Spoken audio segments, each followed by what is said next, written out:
Es de noche. Un hombre sabe que en unas horas lo van a arrestar. No está dando un discurso. No está haciendo milagros frente a la multitud. Está solo, orando, y por dentro, quebrándose. No parece la imagen invencible que mucha gente tiene de él. Parece más bien alguien que conoce el miedo. Alguien que siente el peso del dolor antes de que llegue. Alguien cuyas manos podrían temblar, pero que aún así no huye. Y quizá ahí está la parte más poderosa de su historia. No en la idea del ícono inalcanzable, sino en la del ser humano que eligió mantenerse fiel a su propósito cuando todo se derrumbaba. Hoy no vamos a hablar solo del símbolo religioso. Vamos a mirar la vida de Jesucristo como una historia humana. La de alguien que nació en una tierra tensa, creció en silencio, habló con una autoridad incómoda para el poder y dejó una huella tan grande que, 2000 años después, su vida sigue moldeando la de miles de millones de personas. Para entender a Jesús, hay que empezar por el mundo que lo rodeó. Nació en el contexto de la Palestina judía bajo dominio romano, en algún momento antes de la muerte de Herodes el Grande, ocurrida en el año 4 a.C. Las fuentes cristianas lo sitúan en Belén, y su crianza está vinculada a Nazaret, en Galilea. Su madre fue María, y su padre adoptivo José aparece en la tradición como artesano o carpintero. Ese detalle importa, porque Jesús no surge desde el centro del poder político, militar o intelectual. No nace en Roma, ni crece en un palacio. No pertenece a la élite religiosa de Jerusalén. Crece en una región periférica, marcada por la tensión, impuestos, vigilancia imperial, expectativa mesiánica, desigualdad social y una identidad judía que luchaba por mantenerse viva bajo la sombra de Roma. Durante su vida pública, el prefecto romano en Judea fue Poncio Pilato, que gobernó entre los años 26 y 36 después de Cristo. Y aquí aparece algo fascinante. Sobre su infancia y adolescencia, las fuentes históricas son escasas. El único episodio ampliamente conocido de su juventud en los evangelios es aquel donde aparece en el templo, sorprendiendo por su comprensión religiosa. Fuera de eso, hay largos años de silencio. Ese silencio también dice algo. Dice que la mayor parte de su vida no transcurrió bajo reflectores. Transcurrió en la rutina, en el trabajo diario, en la vida pequeña que casi nadie aplaude. Y esa es una primera lección brutal para cualquiera que nos esté viendo. No toda etapa silenciosa es una etapa estéril. A veces, los años en que parece que no pasa nada son los años en que se forma lo que después cambiará todo. Sobre su educación no hay evidencia detallada de una formación académica formal al estilo de las élites, pero sí hay base suficiente para entenderlo como un judío profundamente formado en las escrituras, en la tradición oral y en el debate moral de su tiempo. Más tarde, sus enseñanzas mostrarían un dominio notable del lenguaje simbólico, de la ley judía y de la interpretación ética de la vida cotidiana. Su reto no fue solo crecer en una provincia dominada. Fue crecer en un mundo donde la esperanza colectiva estaba herida, donde la gente esperaba salvación pero vivía cansada, donde la religión podía dar sentido, pero también podía volverse peso, donde hablar de justicia no era teoría, era riesgo. Entonces, ¿qué hizo que Jesús destacara? No fue la fuerza militar, la riqueza, ni fue un cargo. Fue algo mucho más difícil de sostener: coherencia. Después de ser bautizado por Juan el Bautista, comenzó una etapa pública breve pero profundamente influyente como predicador itinerante y sanador. Los estudios de referencia describen esa vida pública como relativamente corta, pero suficiente para llamar una atención extraordinaria. Jesús tenía una forma de enseñar que desarmaba. No hablaba solo para informar, hablaba para confrontar. Tomaba escenas comunes, semillas, caminos, padres, deudas, banquetes, y las convertía en espejos del alma. Ese es uno de sus rasgos más humanos y más útiles para nosotros. Sabía traducir lo profundo en algo cotidiano. No necesitaba complicar la verdad para hacerla parecer importante. La hacía simple, y por eso dolía, y por eso transformaba. Un ejemplo central es el Sermón de la Montaña, donde aparece una ética basada en el amor, la misericordia, la disciplina interior y hasta el amor a los enemigos.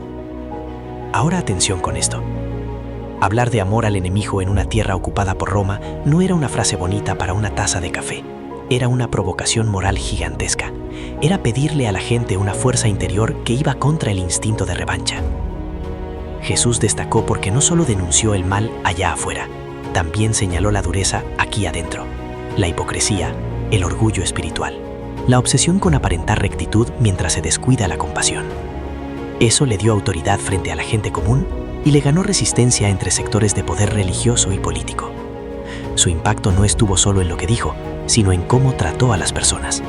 Se acercó a quienes solían quedar fuera: enfermos, podres, pecadores públicos, mujeres marginadas, gente considerada impura o socialmente indeseable según muchos criterios de la época. Esa cercanía es una de las razones por las que su figura dejó una impresión tan honda en sus seguidores. Y aquí aparece otra lección práctica. Las personas realmente transformadoras no son las que solo saben brillar frente a los fuertes, son las que saben mirar con dignidad a los que el mundo acostumbra a ignorar. Jesús mostró liderazgo, sí, pero no el liderazgo del ego que necesita aplausos. Mostró liderazgo de servicio, liderazgo que lava pies, que escucha, que corrige, que sostiene, que incomoda. Para nuestra vida diaria, eso se traduce así. Tu grandeza no se mide solo por cuánto logras. También se mide por cómo tratas a quien no puede darte nada a cambio. Si hay una escena que muchos nunca olvidan, no es solo la cruz, es la noche anterior. La noche en que el héroe no aparece triunfante, sino vulnerable. En Getsemaní, la tradición evangélica presenta a Jesús en una angustia intensa, orando antes de su arresto. Y aquí está el corazón emocional de toda su biografía. No huye del dolor porque no lo sienta, lo enfrenta precisamente sintiéndolo. Eso cambia todo, porque la valentía no es no tener miedo. La valentía es no dejar que el miedo decida por ti. Imagínalo, la noche fría, los discípulos vencidos por el cansancio, la soledad del que sabe que casi nadie entiende de verdad lo que está cargando, el pecho apretado, la posibilidad real del sufrimiento. Y aún así, se queda. No se queda porque el dolor le guste, se queda porque su misión vale más que su comodidad. Y esa escena, más que cualquier discurso, nos habla al oído hoy. Hay momentos en los que madurar no consiste en sentirte listo, consiste en permanecer, en no traicionarte, en hacer lo correcto, aunque por dentro estés temblando. La etapa final de su vida pública estuvo marcada por confrontación, juicio y ejecución. Las fuentes sitúan su muerte por crucifixión, bajo la autoridad de Poncio Pilato, prefecto romano de Judea. La crucifixión era una forma de castigo brutal y ejemplarizante dentro del mundo romano. Pero incluso aquí, su historia no se recuerda solo por la violencia que sufrió.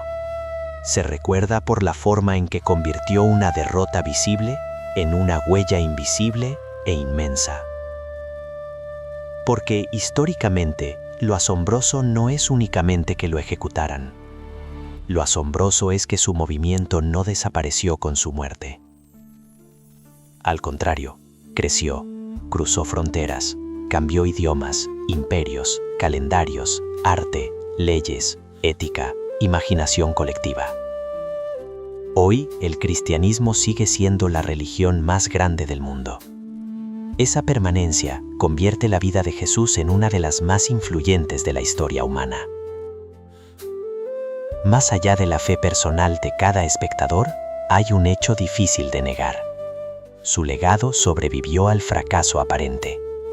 Y eso es profundamente humano.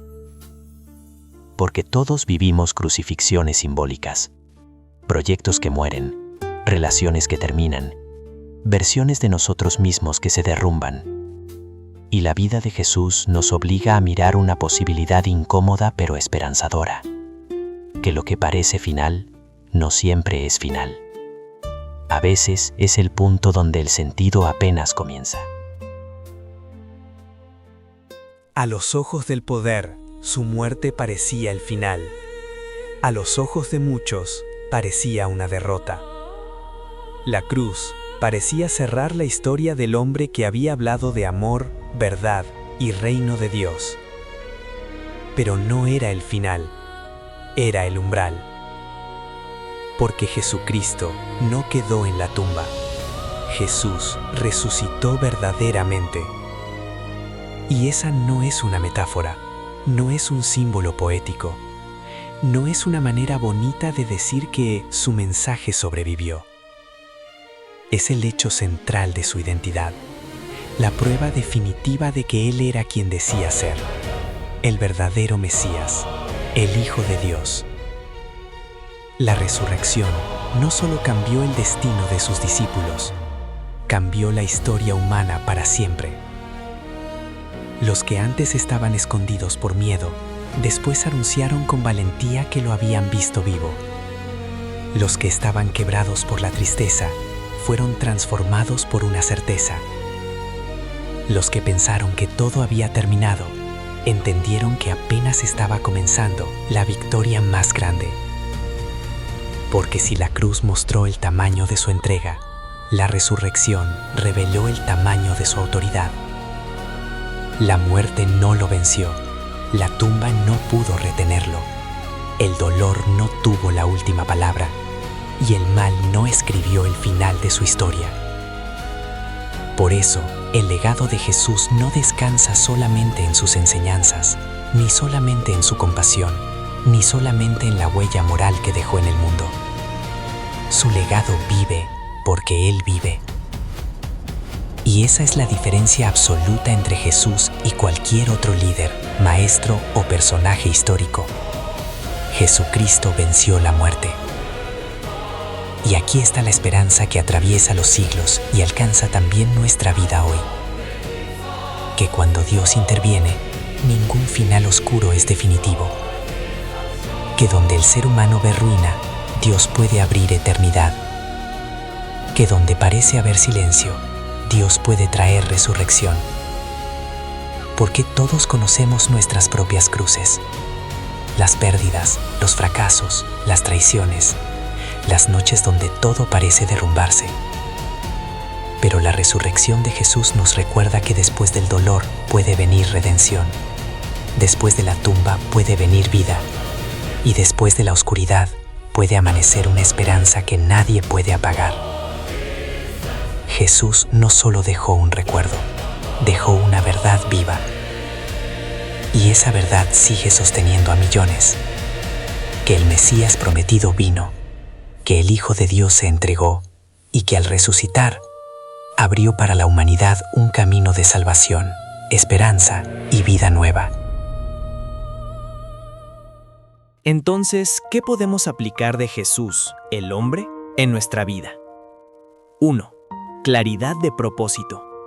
Jesús mostró una vida orientada por una misión, no por aprobación inmediata.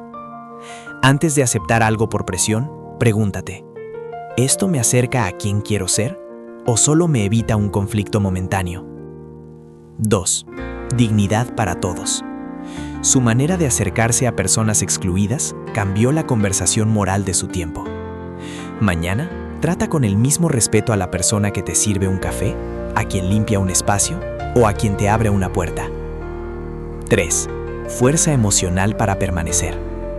La escena de Getsemaní nos enseña que sentir miedo no cancela el valor.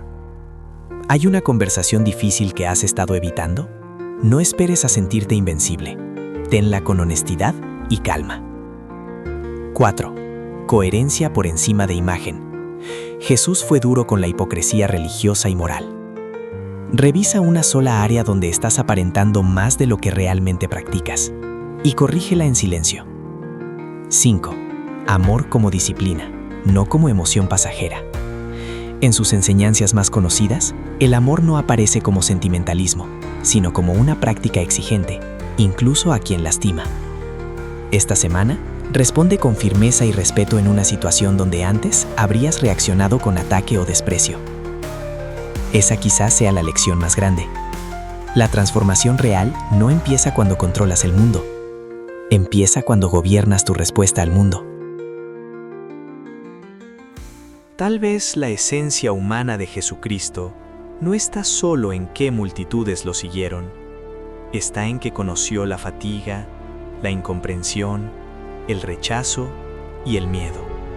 Y aún así, eligió amar, servir y mantenerse fiel a su verdad. Esa es una forma de fuerza que sigue siendo rara y por eso sigue siendo revolucionaria. Porque cualquiera puede ser amable cuando todo va bien. Cualquiera puede tener fe cuando no ha perdido nada. Cualquiera puede hablar de amor cuando no ha sido herido. Pero mantener la compasión bajo presión, mantener el propósito en medio del caos, mantener la dignidad cuando el dolor aprieta, eso cambia una vida. Así que hoy la pregunta no es solo quién fue Jesús. La pregunta es, ¿qué parte de tu vida necesita, justo ahora, más verdad, más valentía y más compasión? Y si este video te dejó una idea útil para tu crecimiento personal, suscríbete para seguir aprendiendo de vidas extraordinarias. Y en los comentarios, cuéntame, ¿con qué lección te quedas hoy de la vida de Jesucristo?